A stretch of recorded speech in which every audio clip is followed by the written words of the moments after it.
한국국학진흥원 이정철 선생님을 모시고 청비20 선비열전을 시작하겠습니다. 큰 박수로 맞이해 주십시오. 오늘 제가 여러분들하고 같이 좀 생각해 볼 주제는 선비의 탄생입니다. 제가 이 탄생이라는 주제를 이렇게 주제로 정한 이유는 이 선비가 이렇게 옛날부터 계속 있었던 존재가 아니라 어떤 역사적인 배경 속에서 그 탄생한 시기가 있었습니다. 그래서 우리가 선비가 정확히 어떤 존재인가를 알기 위해서는 선비가 등장했던 시기의 상황이 어떤지를 알아야 그 선비의 어떤 특징이라든지 모습이라든지 이런 거를 우리가 정확히 알 수 있기 때문에 그 선비 탄생이라는 제목을 잡아봤습니다. 강의의 마지막까지를 들으시면 아시겠지만 사실 요즘 그 청년 대학생들이 취업 문제나 이런 것 때문에 고민이 많죠. 그런데 아이러니하게도 사실은 그러한 비슷한 상황이 선비의 탄생과도 관련이 있었습니다. 그래서 그 얘기는 제가 차근차근 말씀을 드리도록 하겠습니다. 제가 말씀드릴 목차입니다. 처음에 이제 송나라 얘기하고 조선 얘기를 하는데 이 얘기를 하는 이유는 그 선비라고 하는 존재가 적어도 중국과 조선의 어떤 동아시아 문화권 차원의 문제라는 얘기를 먼저 드리고 싶어서 이렇게 제목을 잡아봤습니다.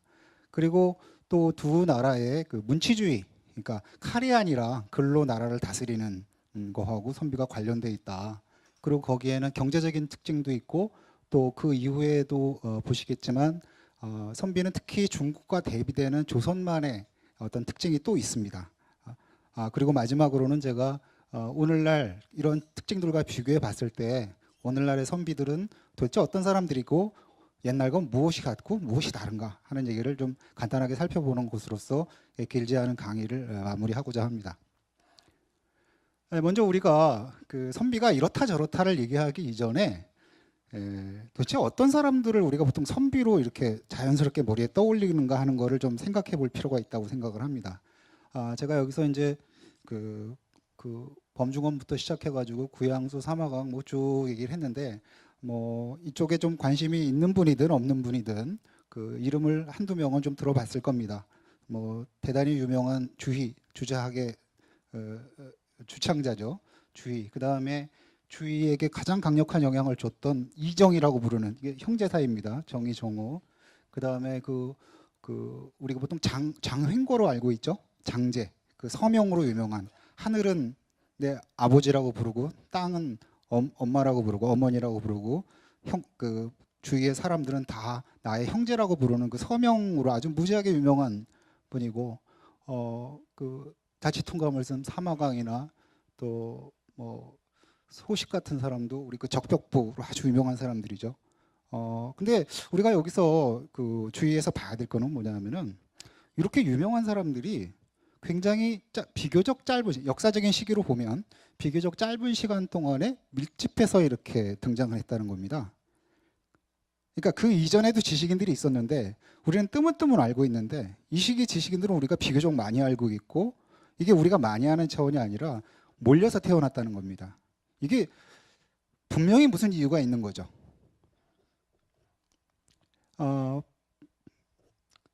아직 설명을 못했는데 근데 이 시기를 보면 이게 송나라 때입니다.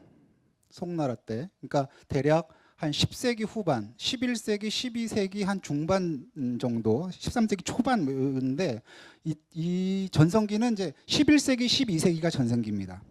반면에 조선에 이제 이 비슷한 사람들을 우리가 좀 생각을 해보면 뭐 전필제 김종직부터 시작해서 갱갱필, 조광조, 뭐 서경덕, 뭐 퇴계, 남명, 그 뭐 율곡 이까지.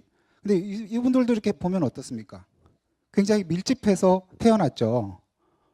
그래서 이 두 가지 상황을 보면서 왜 이 시기에 이렇게 이런 비슷한 종류의 사람들이 이렇게 밀집해서 태어났을까를 좀 생각해 볼 필요가 있고.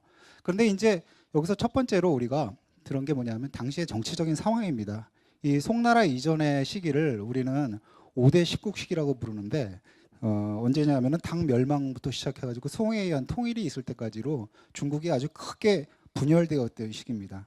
그런데 이걸 다 이제 그 정리를 하고 송나라가 등장을 하면서 송태조는 이제 더 이상 무인이 지배하는 시대이면 안 되겠다. 이제 문이 지배하는 시대, 문신 관료들이 지배하는 시대로 가야 되겠다라고 하면서 문에 대한 강조.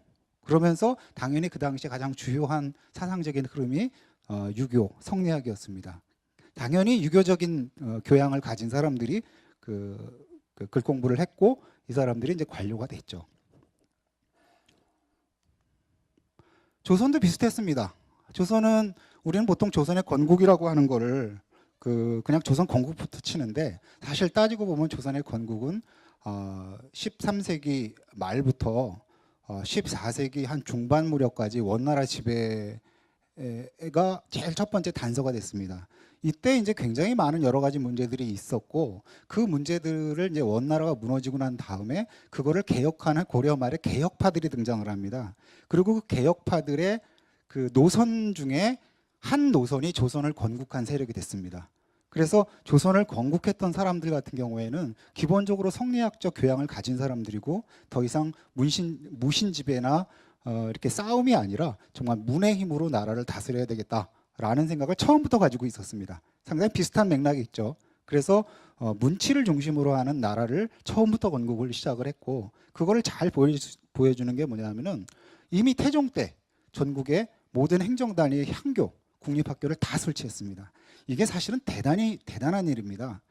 300개가 넘는 행정 단위에 국가가 선생과 물자를 다 보내줘서 학생들이 공부할 수 있게 만들었다는 것은 당시 전 세계에서 유례가 없는 일입니다. 이거는 강력한 문치에 대한 어떤 의지를 국가가 가지고 있었다는 것을 잘 보여줍니다. 그리고 이 당시에 이제 충을 굉장히 강조했죠. 이 얘기는 조금 이따 다시 할 텐데, 근데 여기서 한 가지 우리가 기억을 하고 넘어가야 될 거는 뭐냐면은 이 당시에 충이라고 하는 게 굉장히 신축성 있는 충이었습니다. 무슨 얘기냐면은 그냥 윗사람에게 예스맨처럼 이렇게 이렇게 그런 게 아니고 윗사람이 잘못하면은 아주 열심히 잘못됐다고 지적을 하고 그렇게 하는 것까지 다 충으로 포함이 됐습니다. 두 번째는 뭐냐면 그 중국이나 한국이 굉장히 문치에 대한 어떤 강조를 했던 거와 함께 또 하나 강조될 게 뭐냐면은 이 당시 엄청난 경제 성장이 있었습니다. 소위 우리가 말하는 중국의 강남, 양자강 이남을 강남이라 그러는데 여기가 지금 상해 항주 지역입니다. 근데 그러니까 원래 이제 송나라는 여기 전부가 송나라였죠. 근데 13세기 초에 송나라가 북쪽에 있다가 남쪽으로 내려오면서 이제 남송이 됩니다. 그러니까 주의 같은 사람은 남송 사람이죠. 그런데 정말 놀라운 건 뭐냐면은 남송의 경제력이 송나라 전체 경제력의 2배가 넘습니다. 그 힘이 어디서 나온 거냐면 이 강남 지방이 개발이 됐습니다. 뭐 복건성, 절강성 뭐 이런 데 있죠. 거기가 개발이 되면서 나라는 절반밖에 안 되는데 경제력이 2배 이상이 돼 버린 겁니다. 근데 이 비슷한 상황이 한국도 그러니까 조선에서도 나타납니다. 조선에서는 15세기 전반이었는데 그 이전에는 고려 때만 하더라도 같은 땅에 계속 농사를 짓는 땅이 많지 않았습니다. 왜냐하면 지력이 부족했기 때문에 한 해 걸러짓거나 이태 걸러짓거나 뭐 이렇게 농사를 지었어요. 근데 조선 요 15세기 때 이제 지력을 관리할 수 있는 능력이 늘어났죠. 그러면서 똑같은 땅에 매 농사를 짓는 땅이 많아졌고 더구나 그런 경작지 자체가 늘어났습니다. 그러니까 몇백 프로가 늘어난 거죠, 생산력이. 그래서 그거를 잘 보여주는 게 뭐냐면 당시에 농사직설이 세종 11년에 나왔는데 이 농사직설은 뭐냐면은 전국에서 제일 농업 선진 지역의 농업 기술을 전국에 퍼뜨리기 위한 책이 농사직설입니다. 당시에 제일 농업 선진 지역이 어디냐면 경상도입니다. 그런데 이 두 가지, 그러니까 나라 전체에 문신을 중심으로 하고 유교를 강조하면서 동시에 경제적으로 굉장히 이렇게 확 발전을 한 게 어떤 결과를 갖고 오냐면은 굉장히 대단한 규모의 그 지식인 집단의 증가가 있었습니다. 그러니까 어느 사회든지 굉장히 빠른 경제 성장이 있으면 그 성장의 과실을 집중적으로 수혜를 받는 층들이 생기거든요. 그 층들이 중국이나 조선 같은 경우에는 지주들이었고 지주들 같은 경우에 가장 원하는 게 뭐냐면 자기 자식들을 관료를 만드는 거였어요. 그리고 그 관료가 되기 위해서는 유교 공전을 열심히 공부해서 과거를 봐야 됐고 그러니까 그 사람들은 기본적으로 지식인들이죠. 그래서 이 국가가 유교를 강조하고 경제적으로 굉장히 부강해지면서 지식인 집단이 무지하게 확장이 됐던 겁니다. 그런데 이제 여기서부터는 조선만의 이제 어떤 특징입니다. 뭐냐 하면 15세기 중반에 엄청난 사건 하나가 터졌어요. 계유정난, 단종 복위 사건이죠. 여러분이 알고 있는 세조가 조카인 단종을 이렇게 왕에서 끌어내리고 자기가 왕이 된 거죠. 근데 이게 당시에 이거를 합리화할 수 있는 어떤 논리도 없었어요. 세조 정권 측이. 그런데 이 당시에는 아무도 그거에 대해서 저항을 못했어요. 왜냐하면 15세기 중반만 하더라도 이런 교육을 받은 사람들이 많지가 않았고 세조가 워낙 철권 통치를 했기 때문에. 그런데 이게 언제 문제가 되냐면은 그로부터 한 40년쯤 지나서 연산군 4년에 무오사가 일어납니다. 이때는 비로소 이제 문제가 되는데 두 가지 상황이 변했죠. 세조는 죽었고 그렇게 유교적인 교양을 받은 사람들이 더 많이 사회적으로 만들어졌고, 그러니까 이 사람들이 이제 근본적인 어떤 문제에 부딪히냐 하면은 그 이전에는 충이라고 하는 게 당연히 관료가 돼서 임금에게 충성하는 게 충이에요. 그런데 벌써 두 세대, 세 세대가 지나면서 충이 굉장히 강조가 돼서 머릿속에 들어가 있는데 아무리 봐도 왕이 한 행동이 충이 아닌 거예요. 그러니까 당시에 공부를 한 사람들은 딜레마에 처했어요. 내가 저 정권에 나가서 관료가 되는 게 맞나? 라는 생각을 하게 된 거죠. 이게 바로 비로소 관료와 지식인이 분리된 시점입니다. 조선시대에. 그래서 이때부터 이제 소위 새로운 존재들이 등장을 해요. 그게 뭐냐면 처사예요. 처사.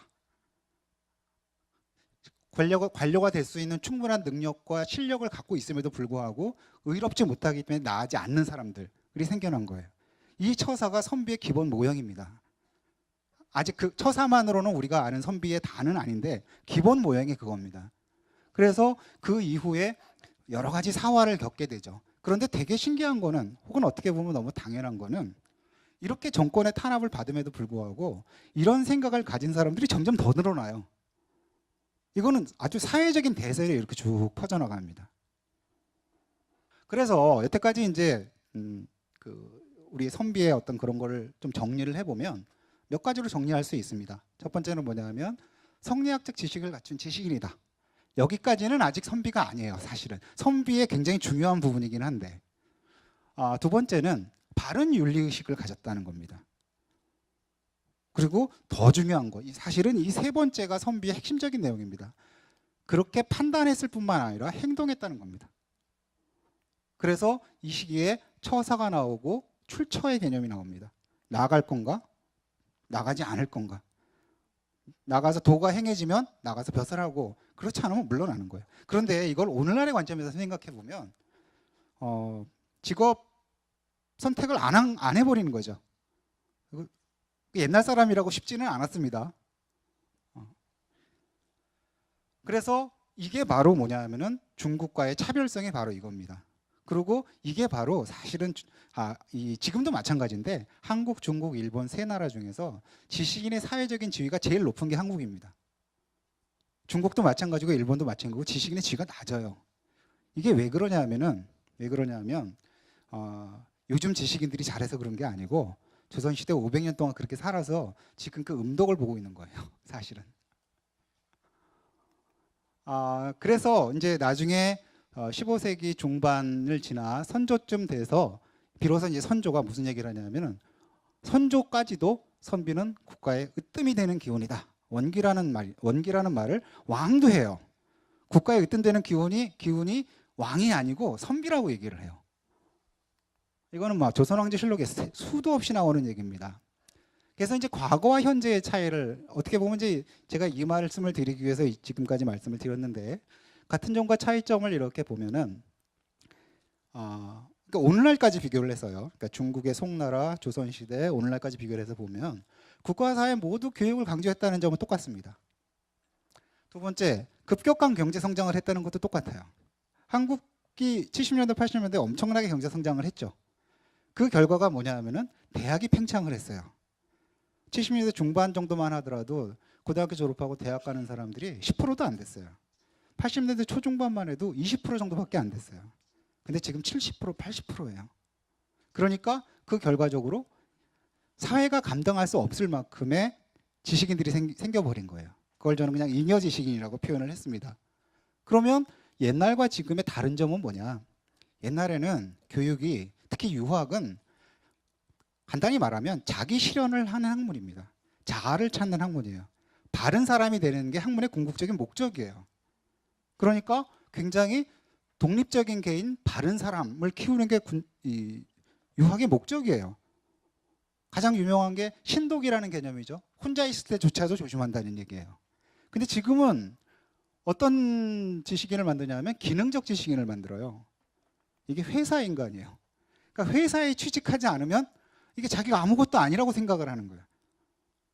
출처를 기본으로 하는 처사와는 근본적으로 좀 다르죠. 그렇죠?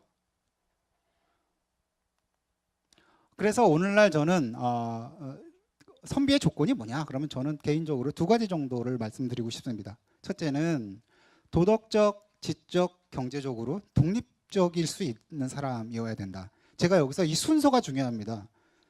도덕적이 제일 중요해요. 그런데 여러분 이렇게 나이를 먹고 사회생활을 하면서 판단을 하다 보면 어떤 윤리적인 판단을 할 때 굉장히 겁이 나요. 그 판단이 내가 정말 책임질 수 있고 자신이 있나? 근데 그거를 버틸 수 있는 게 뭐냐면 자기의 지적인 능력이 있어야 돼요. 이건 분명히 이게 맞다라고 하는 자기 확신이 있어야 돼요. 그리고 그게 가능하기 위해서는 공부해야 되는데 공부하려면 경제적 능력도 필요하죠. 사실은 경제적인 능력도 필요한데 제가 드리고 싶은 말씀은 뭐냐면 더 필요한 게 지적인 능력이고 더 필요한 게 도덕적인 능력이에요. 근데 지금은 도덕적인 능력과 지적인 능력에 대해서 굉장히 기능적으로 가르치죠. 그리고 두 번째는 보편적인 인간입니다. 무슨 얘기냐면 장제 아까 제가 말씀을 드렸는데 옛날에 선비가 왕조 단위가 됐던 거는 현실적으로 가능한 최대한의 이렇게 영역이 왕조기 때문에 그럽니다. 근데 지금은 어떻죠? 이미 나라가 아니라 이 세계화됐죠. 그럼 이제는 나라뿐만이 아니라 세계적인 차원에서 보편적인 인간이 될 수 있게 그렇게 준비를 해야 되는 겁니다. 그래서 저는 이제 마지막으로 오늘날의 선비가 누구냐, 생각이 좀 다를 수도 있지만 저는 두 사람 정도를 말씀을 드리고 싶은데 시간이 없으니까 앞에 이종욱 박사 얘기를 좀 말씀을 드리고 싶습니다. 예, 이종욱 박사는 돌아가신 지 한 10년쯤 됐습니다. 한국 출신으로 세계 최초로 세계보건기구 사무총장을 역임하셨던 분이세요. 예, 넘겨주세요. 이분을 기념해서 국제적으로 기념을 했고요.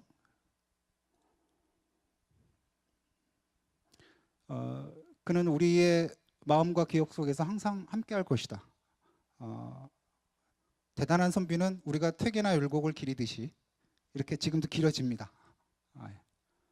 2003년에 한국 첫 국제기구의 수장인 세계보건기구 사무총장으로 당선이 됐습니다. 이분은 사람들은 그를 백신의 왕자, 황제라고 부르는데 어릴 때는 집이 되게 가난했나 봐요. 그래서 학비를 스스로 벌어서 공부를 했고 또 공대 다니다가 나중에 이제 의대로 옮겼고, 근데 이제 의대 옮기면 어때요? 요즘 같으면 그냥 임상의학가 되겠죠. 돈 벌어야 되니까. 근데 그러지 않았어요. 넘겨주세요.